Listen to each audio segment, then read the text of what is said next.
جی، ہم نے پچھلے لیکچر میں ہم نے وراثت میں شوہر بیوی کے احکام پڑھے تھے، شوہر اور بیوی کے حصے۔ تو آپ میں سے کون بتائے گا کہ شوہر اور بیوی کے حصے فردی ہوتے ہیں کہ عصبی حصے ہوتے ہیں؟ جی مصیبہ، آپ بتائیے۔ سر یہ فرضی ہوتے ہیں۔ شوہر بیوی کے حصے فرضی ہوتے ہیں، ان کے سارے حصے فرضی ہیں، ان میں سے کسی کا حصہ بھی عصبی نہیں۔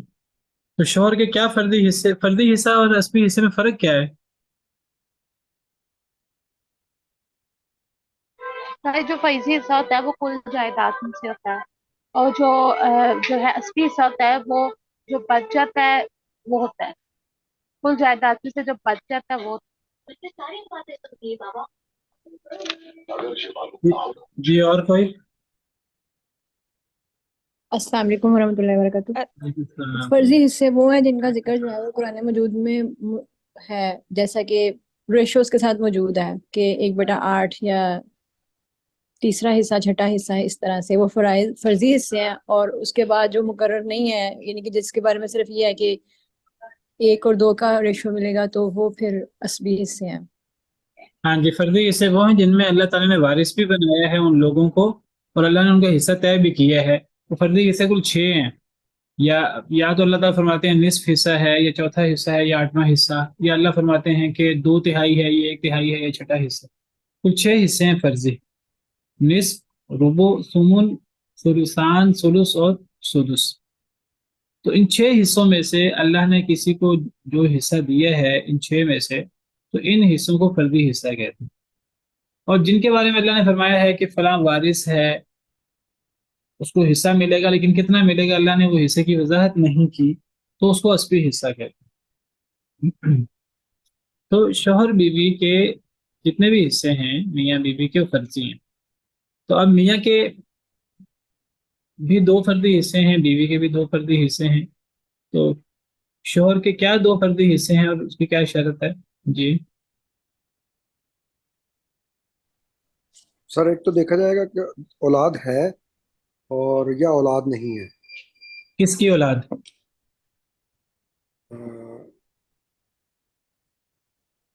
میت کی اور بیوی کی۔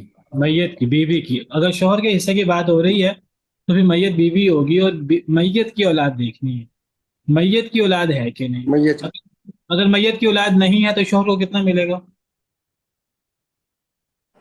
آدھا۔ آدھا۔ آدھا سر، اور اگر اولاد ہوگی تو اس کو چوتھائی ملے گا۔ چلیں یہ شوہر کے 2 حصے ہو گئے۔ اچھا بیوی کا حصہ کوئی اور بیان کر دیں؟ جی جی اگر اولاد ہے تو بیوی کو 8واں حصہ، اور اگر اولاد نہیں ہے تو چوتھا حصہ۔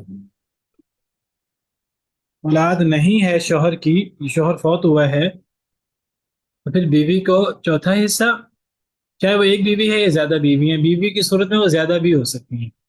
اور اگر اولاد ہے شوہر کی جو فوت ہو گیا ہے، شوہر اگر اس کی اولاد ہے چاہے اس بیوی سے یا کسی اور بیوی سے، تو وہ پھر اس کی اگر ایک بیوی ہے یا زیادہ بیوی ہے تو وہ 8ویں حصے میں برابر کے شریک ہو جائیں گی۔ اچھا جی، ہم نے پچھلے لیکچر میں بہن بھائیوں کے حصے بھی شروع کیے، اور ہم نے یہ جو دوسری آیت مکمل کر لی تھی، تو دوسری آیت کے آخری حصے میں ہم نے بہن بھائیوں کا حصہ پڑھا تھا۔ کیا پڑھا تھا، کون بتائے گا؟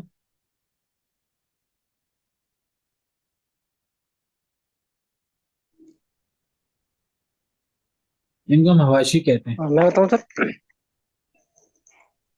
جی بتائیے۔ سر یہ کہ جو اگر دونوں ہیں بہن بھائی دونوں ہیں، تو جو بھائی ہے اس کو بہن کا ڈبل ملے گا اور بہن کو اس کا آدھا۔ اور اگر بھائی نہیں ہے، صرف بہنیں ہیں، 2 یا 2 سے زیادہ ہیں، تو ان کو 1/3 حصہ ملے گا، اور بہنیں صرف ایک بہن ہے یا ایک بیٹی ہے تو اس کو نصف حصہ ملے گا۔ نصف نہیں، یہ تو نہیں ہم نے پڑھا۔